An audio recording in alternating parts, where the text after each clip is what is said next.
Good evening. Welcome, Team Kojic, to Markup Monday.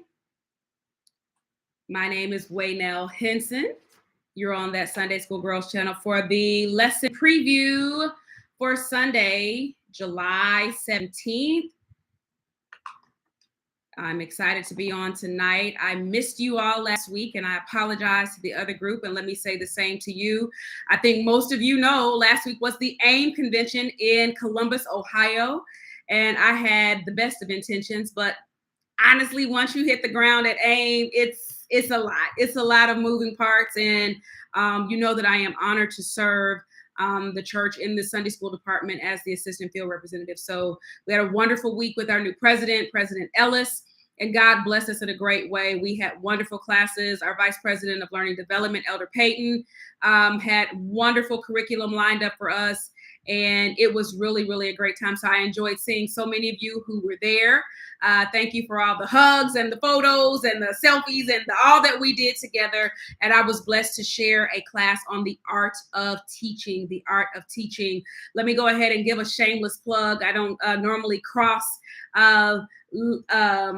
information in spaces like this, but I am very proud of the work that we have done in the marketing department to help President Ellis bring to fruition his vision for a membership program. And the membership program is not an initiative of that Sunday school girl. This belongs to the Church of God in Christ.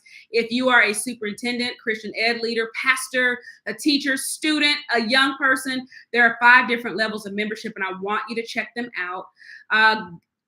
Either head over to the Kojic website and look under partnership on the Sunday school page, or text the word membership to 225-230-5683. We signed up a couple hundred inaugural member partners, and I promise you, if you're looking to grow your Sunday school, you're looking for information and regular training, that will be the space where we do that in the International Sunday School Department. We're going to drop training there once a month, but there's already some great information loaded. So become a member partner today. These were your Kojic announcements in the Team Kojic space. All right. For tonight, we're going to be reading Solomon judges with wisdom and justice.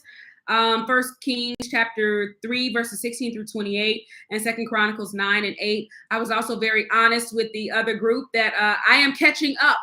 Last week was a lot. I got back and did church and all that yesterday. Got my mom off on a 6 o'clock flight this morning. Took a little bit of a nap. I worked, and then after work, I kind of crashed and I took a little nap. And so I'm going to be honest with you. This is another one of those spaces where I am starting with a blank document. This is just where I have downloaded the scripture into my own template. And I'm reading this with you tonight, and I've got all of, this is what a true lesson read looks like for me. So I have all of my 4 colors of ink here, and I am ready to read, and we're going to do this markup together. We're going to do this together. And then our lesson reviewer this week will be the Power Up team, and I believe Lady Quinn Grimes is going to review our lesson. All right. Thank you, Sister Tanya. Become a member. These are your announcements. Lord, we thank you for this day. Thank you for the opportunity to be together, and thank you for the chance to study your word. God, thank you that you give us your word to grow us as believers, to mature us in our faith, and to help us to walk out life. Thank you that your word helps us to be able to make decisions and to judge fairly, to think rationally and reasonably, and to hear your voice as we make decisions and not lean to our own understanding. So thank you this week as we go through this lesson, that you'll give us not only the opportunity to understand it, but to engage it and activate it in our lives. Thank you for application knowledge. We love you. We give you glory. In Jesus' name, amen. All right, 1 Kings chapter 3, verse 16. Then came there 2 women that were harlots unto the king, and stood before him. And the one woman said, O my Lord, I and this woman dwell in one house. I was delivered of a child with her in that house. And when it came to pass the 3rd day after I was delivered, that this woman was delivered also, we were together. There was no stranger with us in the house, save we 2 in the house. And this woman's child died in the night because she overlaid it. And she arose at midnight and took my son from me beside me while thine handmaid slept, and laid it on her bosom, and laid her dead child in my bosom. And when I rose in the morning to give my child suck, behold, it was dead. Then When I had considered it in the morning, behold, it was not my son, which I did bear. The other woman said, Nay, but the living son is my son, and the dead is thy son. And this said, No, but the dead is thy son, and the living is my son. Thus they spake before the king. Then the king said, The one saith, That this is my son that liveth, and thy son is the dead. And the other say, Nay, but thy son is dead, my son is living. And the king said, Bring me a sword. And they brought a sword before the king. And the king said, Divide the living child in two, give one half to the one, and one half to the other. Then spake the woman whose the living child was unto the king, for her bowels yearned upon her son. And she said, O my lord, give her the living child, and in no wise slay it. But the other said, Let it be neither mine nor thine, but divide it. Then the king answered and said, Give her the living child, and in no wise slay it. It is she that is the mother thereof. And all Israel heard the judgment which the king had judged, and they feared the king, for they saw the wisdom of God was in him to do judgment. 2 Chronicles 9:8. Blessed be the Lord thy God, which delighteth in thee to set thee on his throne, to be a king for the Lord thy God, because thy God loved Israel to establish them forever. Therefore made he thee king over them to do judgment and justice. This is our reading for this week. Oh, Brother Anthony, you are a member. Yes, I helped set you up. Wonderful. Thank you so much. I'm glad that you're a member. Hope that you're enjoying good things. There will be additional member information that's dropping. Again, go back to the beginning of the video if y'all need that number. All right. Yes, Sister Evangelist Allen, I remember this lesson too as a child. And recently I read it in something else. I don't know why it came up, but I think that this lesson is like, it is masterful to me on this whole idea of justice and how do we decide what is right and fair. So in this lesson, we've got Solomon. Let's go ahead and talk about our background very quickly. What do you want to know from a background perspective on 1 Kings, 2 Chronicles, and even the fact that we have Solomon here? But who was Solomon? How did he get his assignment? What can we learn about him? Wisest man who ever lived. That's what he's known for, is his wisdom. And this, when I see that he judges, that for me means that he's got a job to do to always figure out between two opposing sides what should be. He is a person who is going to hear and decide fairness and what is equitable among the parties. That is his role. But to do that, specifically in the title, we get with wisdom and with justice. And when I think about that, I go back to this idea that not all judgment happens with wisdom and justice. In the last few weeks, we've even seen lessons that talked about judgment that comes as a result of bribery or networking or that kind of thing. But in this title, we see something completely different, that it is not about who paid him off, but literally wisdom and justice. I think there's a lot that you can dig into those two terms. So spend some time reflecting on what is wisdom, right? And we've had lessons. We had a whole quarter on wisdom. What is she? How do we get her? How do we operate with wisdom? And then we're in this quarter and we're looking at justice. So what is this idea of justice?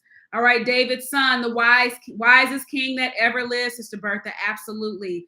All right, so let's go down to, I love the Bible truth too. Using godly wisdom is the only way to make good decisions. And I hope that you will spend some time thinking about, how do you make decisions? What sources do you consider? When have you not made a good decision? What got you off track when you did not make a good decision? When was the time that you made a great decision? And what was your method or what was your process that took you to a really great decision? All right. These are like ways that I like to think about the title before I even jump into the lesson. Sister Tanya says she always wonders if Solomon prayed before he took his judgment seat or during every individual case. That's a very provocative thought. Do you pray before you get into the seat of judging? Are you praying all while you're listening? Dr. Amos says, how was Solomon able to judge? Yeah, what was his process? What did Solomon have to do first? And I think you and Sister Tanya are saying the same thing. Like, what does that look like? And I think that when I think like about when I consider how I think through things, when I read this title and I think about like judging with wisdom, it immediately takes me into this idea of judging in wisdom is not judging with a hot head, right? Because we'll see even in this text, there's a lot of hot buttons that are being pushed, but Solomon does not judge with a hot head. He does not move in the emotion of a thing. He is moving. I think there are skills that we see in here. I'm just reading it with you for the first time, but I already see his skills of listening and even kind of watching behaviors. And as we learn to kind of judge moments, I think that it is a function of oftentimes our ability. I'm writing things down. This is an open markup Monday for me. I think it is listening. I think there is observing of behavior and even the discerning of spirits and intent. All right. Those are 3 things that I'm writing down. Solomon keeps his cool while the emotions are high. Absolutely. Solomon could not judge by appearance. Absolutely, Dr. Amos. I love that. Let's go ahead and get into this because y'all are saying some really great things. If this is your first Markup Monday, want to say welcome. Let us know in the comments that you're new and watch the love that's going to get around you. We're going to go just in short bites. I'm not here to explain the text to you tonight because, again, I got a blank sheet of paper here, but what I always do before I study a lesson is literally I'll go through and I'm just going to observe the passage. So what do I see? What do I feel? What do I think? What does it remind me of? Am I curious about anything? Does something look kind of interesting? Is there a word and I want to look into it? That's what tonight is all about. Wisdom is the gift that God gave him that he asked for, Sister Bertha, for sure. So let's go verses 16 through 18. We're going to go in small bites. Then came there 2 women that were harlots. I don't think I paid attention to that before. They were harlots unto the king that stood before him. The one woman said, "Oh, my Lord, I and this woman dwell in one house, and I was delivered of a child with her in the house. And it came to pass that the 3rd day after I was delivered, that this woman also delivered. We were together. There was no stranger with us in the house, save we 2 in the house." All right, so my scene here is a courtroom. And in my cast of characters, I have 2 opposing parties. My cast of characters, and I'm writing that down. My cast of characters are the 2 opposing parties in Solomon. All right. I think it's interesting. I just told you that I have never really clued into the fact that both of these women are harlots. I'm circling that. I'm giving that detail for a reason. And I want to think about that. Make sure that you can speak to what a harlot is. I was saying to the group earlier, never assume that all of your students are on the same page. I asked a student yesterday at the end of class, I was like, "Do you have any questions?" And I asked her, "Anything you want to ask?" And she says, "I'm just soaking it all up." So she's quiet, but she's listening to everything because she's been honest to say I haven't studied at this level. I haven't known these things before. Evangelist Allen says, "Solomon does not judge the women for their profession. His judgment was strictly regarding the custody of the child." Yes. So that's kind of, I think, where I'm going with this harlot. What is a harlot? But the harlot is not this is not the issue on the table. This is not the issue. All right. So first of all, verses 16 through 18, I'm going to refer to this as the issue area, or my issue statement is found in here. All right. The issue is, who does the baby belong to? Who does the baby belong to? And there are, this is like testimony happening here. Solomon was being judged as well by God and the nation after David's death. Could he be as David over God's people as judge and king? Good evening, Evangelist Glenn. Glad to have you. Sister Tanya, that caught your eye as well. How did he obtain such wisdom? And good evening, Sister Minor. Oh, thank you for encouraging us to click that thumbs up button. Thank you so much. Evangelist Allen, I'm writing down what you said here. He didn't judge their profession. No, he was judging custody. So we got a custody issue here, a custody issue. Who's the parent? It's a paternal determination, a determination of parentage. All right.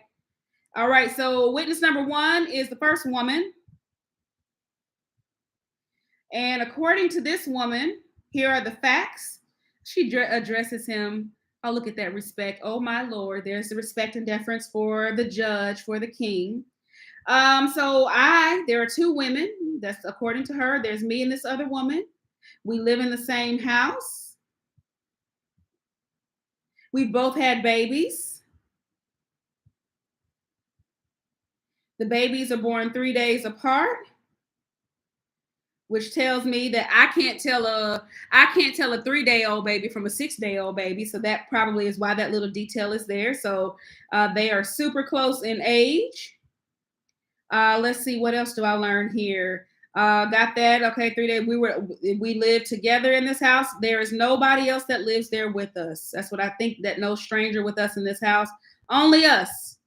So that tells me we ain't got no other witnesses. So this means that whatever Solomon is given in this place, in this space, this is all the detail he's going to get. And yeah, Sister Marcy, the love. I love that you said that, because I was kind of thinking, once I circled the word harlot and Evangelist Allen spoke about the profession, how sometimes people will discredit the true love of a mother based on other facts that you think or you know about her. But here, the love of a mother, despite the profession, is very clear in this story. So thank you for that. So yes, I see there are no other witnesses. Yeah. Sister Dow says, if someone truly loves you, you notice every detail about them. Great. You are taking us into the next piece. And I love that you said that. So that's all I got in verses 16 through 18. This is the scenario. We're in court. Here are the facts of the case according to witness number one. Witness number one. All right. Witness number one is still talking in verses 19 through 21. I want to know why she's the only one who gets to give her side of the story. And this woman's child, according to her story, the other woman's child died in the night because she rolled over and crushed her baby. Okay. Because mom crushed it. All right. So that's a sad situation. But then love is the witness. Yeah. Oh, Evangelist Allen, you're preaching already. Evangelist Glenn, you're preaching already. Evangelist Glenn is preaching. All right. So verse 20 says, here comes the accusation. Yeah, I told you I'm writing tonight too. The accusation is that this woman, and y'all know I kind of have a legal brain here. So I see the intent here. There's an intent here. Intent here is a deceptive thing, that she arose at midnight. She purposefully got up. She got up out of her bed, pulled the covers off of her, stood up out of her bed, took the child from beside me. She took my baby with intent to deceive. She took the baby while I was over here sleeping. I was minding my own business. And she took my child and laid it on herself, and intent to deceive. She took her child that was dead and laid it on me. Again, from verse 1, I kind of deduce here that these are both babies in the same age group, so it would have been difficult.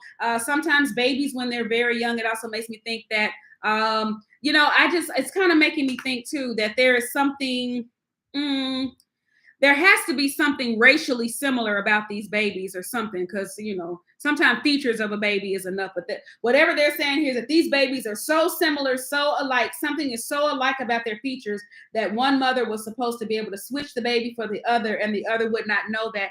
But the love of a mother, Sister Marcy, somebody else said something else that I wanted to go back to. The detail. No, that wasn't the detail. It was somebody who mentioned that, like, the love of a mother does not miss every detail. Thank you. It was Sister Barbara Dow. That if you truly love someone, you notice every detail about them. And I think that will become relevant as we read here, because you've got two mothers, two babies, a man who's never seen these mothers or these babies. And yet there are details that cause the mother to say, that's not my baby. That's my baby, right? Okay. So the intent here, she took my baby, basically swaps him out and left me with the dead child.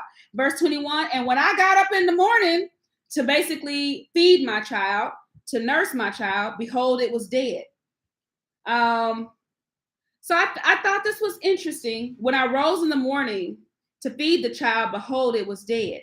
But when I considered it in the morning, I need to read that in another translation. In fact, let me just do that now. I'm interested in that because that feels like the child was dead, but in the morning I thought about something else. Let me see what this is saying. I want to read it in the New Living Translation. That's my other favorite. First Kings, chapter 3, and this is verse 21. I just want to see the difference. And in the morning, when I tried to nurse my son, he was dead. This is what I was looking for. But when I looked more closely in the morning light, I saw that it wasn't my son at all. So that's what I wanted to know. Like, what are these two different periods in the morning? You try to nurse the son and you realize he's dead, but then there's something about another space in the morning that you realize it's not your child. It has to do with the light of day, the ability to examine closely. I'm going to write that in here. Upon closer examination. All right.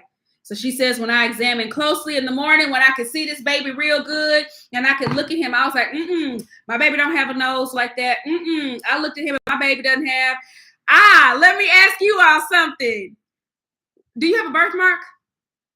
What would have made you different? If your mother had to identify, that's not my baby, what would your mother have identified about you? There are 3 things, and I'll share while you're sharing with me. There are 3 things. Oh, did the baby not nurse at night? Evangelist Allen is asking. Great question. That's a great question. How does she know? How does she know so much about the baby dying? Wow. Okay, I see where you're going, Sister Marcy. All right, so for me, on my left leg, on the outside, I have a birthmark. It is a dark brown spot that's about the size of a quarter. And on the same side, on the inside of my leg, it looks almost like somebody's run a stake through my leg. But on the other side, it's about the size of a pencil eraser. So that is my birthmark. And the second thing that my mother would have noticed about me as a newborn is I had bright, like blue-gray eyes. I was a fair-skinned baby with bright blue-gray eyes. My mother tells the story of being embarrassed once when somebody asked her, whose baby do you have? She was like, it's my baby. All right. But the marks on my leg would always tell my mother that I belonged to her. All right. All right. So how do you tell twins apart? How do you tell the babies apart? All right. So that's how my mother would know me. But this woman says that was not my baby that I gave life to. Verses 22 through 24.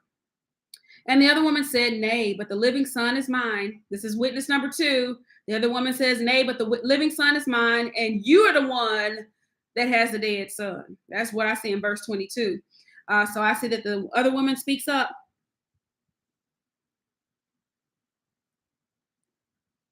This feels like a defense to me. And this said, no, but the dead son is thy son and the living is mine. Thus they spake before the king. Then said the king, the one said that the son that liveth, that this is my son that liveth, and thy son is dead. And the other said, nay, but thy son is dead, and my son is living. And the king said, bring me a sword. And they brought a sword before the king. So basically, we have a restatement of what is going on here. First of all, the other woman speaks up in defense. She doesn't just let that go, right? The love of a mother speaks up. The love of a mother, she is advocating. I'm going to write that word down. The love of a mother will advocate for her child. And she advocates and says, that's my son. You're the one who has the dead son. And it kind of looks like a back and forth here. They're just kind of going back and forth before the king. They have opposing testimony. But verse 23 says, then said the king. Now the king is speaking. He finally weighs in on what's being done. We're going to see him move. We see his action. The lying mother has no heart for the dead child, Sister Barbara tells us. That is true. We're going to see that. But the king is now ready to start to sort through this. And I want to pause for a second because I want you to think about when you have had to sort through opposing information or opinions. How have you had to deliver fairness, or if you've had children before and you hear they are, even with adults, if you're sorting through kind of a quarrel or a disagreement, how do you settle yourself and prayerfully work through what you've heard to get to the right space? Think of the sensitivity in this issue, right? We're dealing with mothers, we're dealing with a child, we're dealing with a life here, and a decision that he would make would be final. So you got to keep that in mind. Before we jump into what he did, think about the seriousness of this moment, what he's got to sort through, and the fact that his decision will be final. Verse 23 says, then he says something. Then the king moves, and he's basically recapping. He's like, well, one of you is saying that my son is alive and your son is dead. And the other one is saying, no, it's your son that's dead and my son is living. I tell you what, I hear what you're saying. Verse 23 is, got your opposing views. Verse 24 is, here's what I'm going to do. I got a decision. Here's how we're going to fix this. Verse 24 says, and he says, here's how we're going to fix this. Bring me a sword. And his people responded. So there are other people here present. They bring a sword to the king. Bring me a sword. I'm getting ready to show you how we're going to fix this. Now, there should have been a lot of pausing here in the courtroom scene. What are you about to do with this sword? What are we doing? Are we killing both the mothers? We're going to kill out. What are we doing? No one knows at this moment what he's going to do. How do we move when we see leaders making decisions that seem kind of odd? When we're not sure how they're moving, do we trust leadership?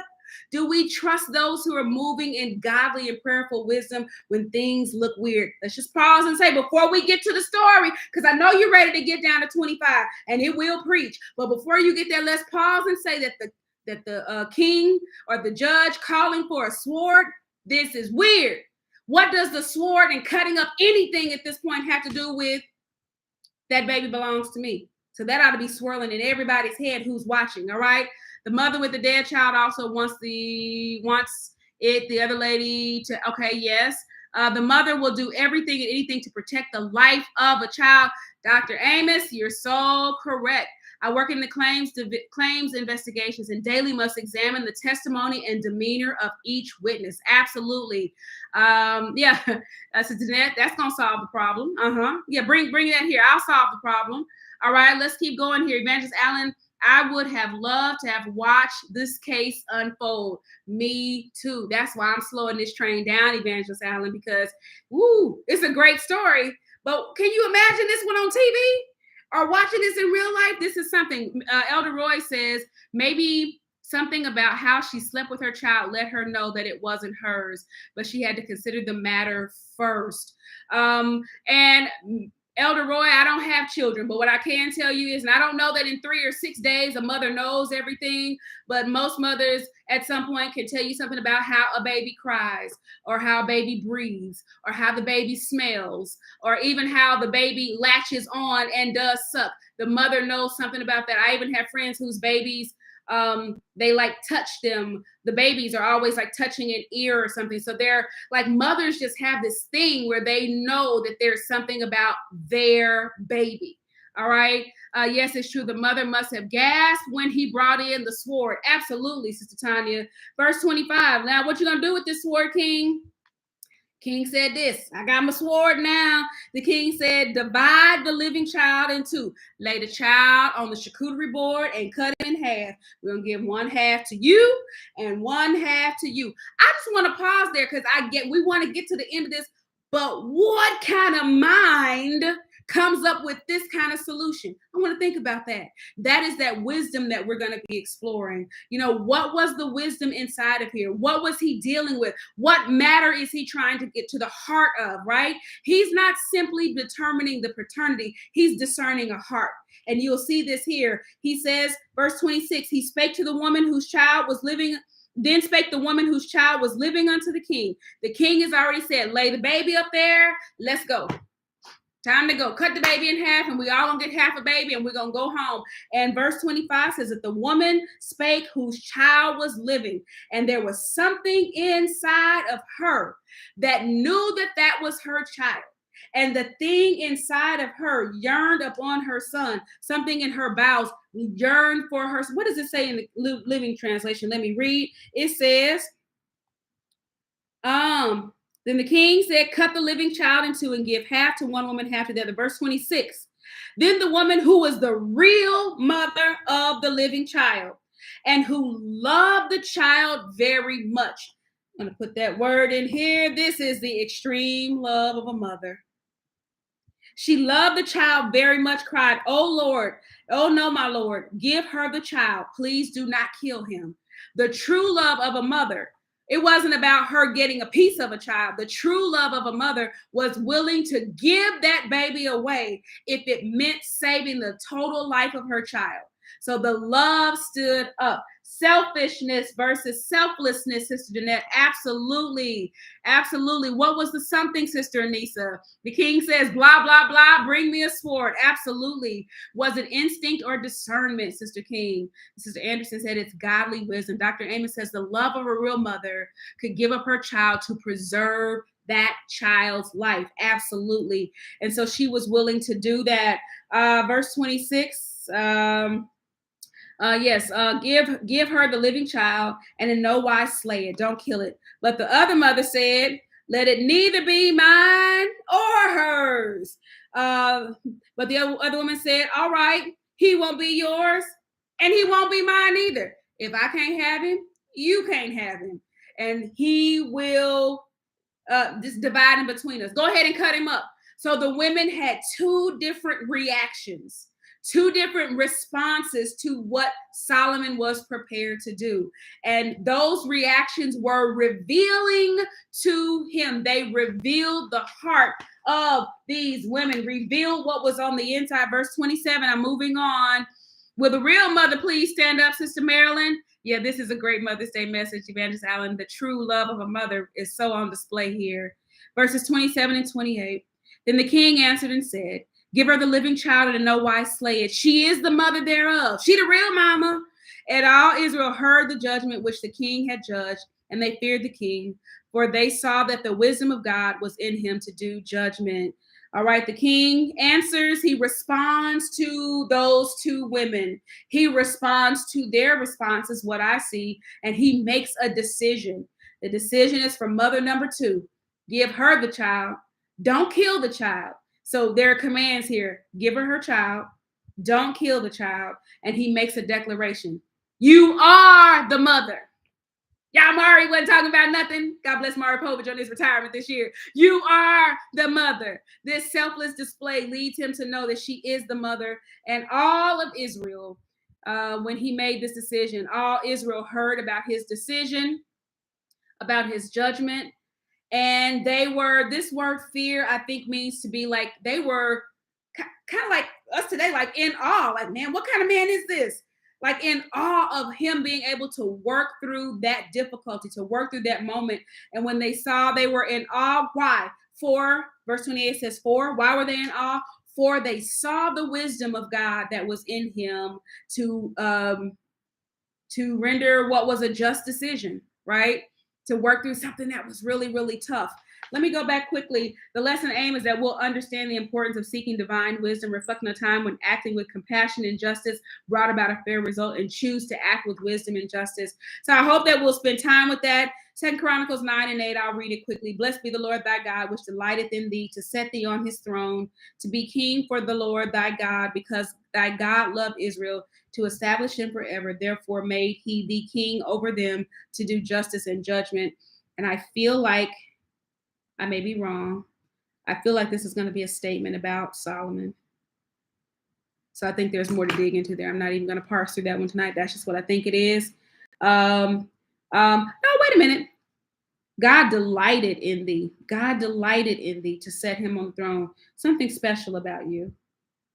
I am going to parse through that.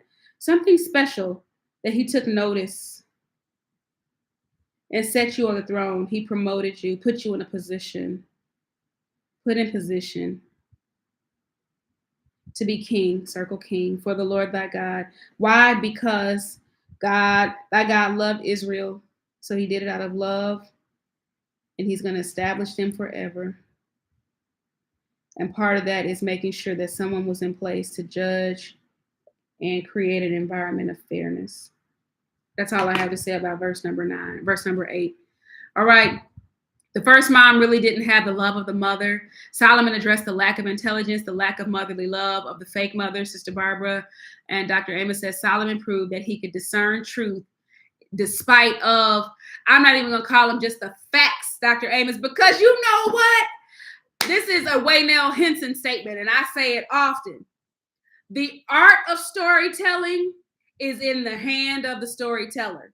And sometimes what made me think of that, Dr. Amos, is that we can all take the same story and actually tell the same facts, but literally create the story that we want to be present. And so I think that the art of storytelling is in the hand of the storyteller. Therefore, the person who sits in the seat of judgment has to operate in godly wisdom to discern what is and what is not. So this is our lesson for this week. Team Kojic again. Evangelist Lady Quinn Grimes is our reviewer for this week. There is a youth lesson that we'll post on tomorrow. Do y'all still, anybody here still use the kid pack? Anybody still using the kid pack on Team Kojic? Let me know. I always try to measure that. I guess I could go in and look at the analytics and the downloads on it. I only want to serve in the spaces that we're needed. So let's do that. And remember my announcement at the beginning, if you haven't already joined the membership program for the Church of God in Christ, I'm encouraging you to do it. And yes, in my own space, I am sharing something else that's going on that is wonderful that our church is offering. So I'm using my space to promote the good work of our national department. Please become a member of the membership program. I love y'all. I'm going to have to do a bonus markup Monday in the other space, so I got to run and get myself ready for that. But have a great week, and we'll see you on Friday. Bye-bye.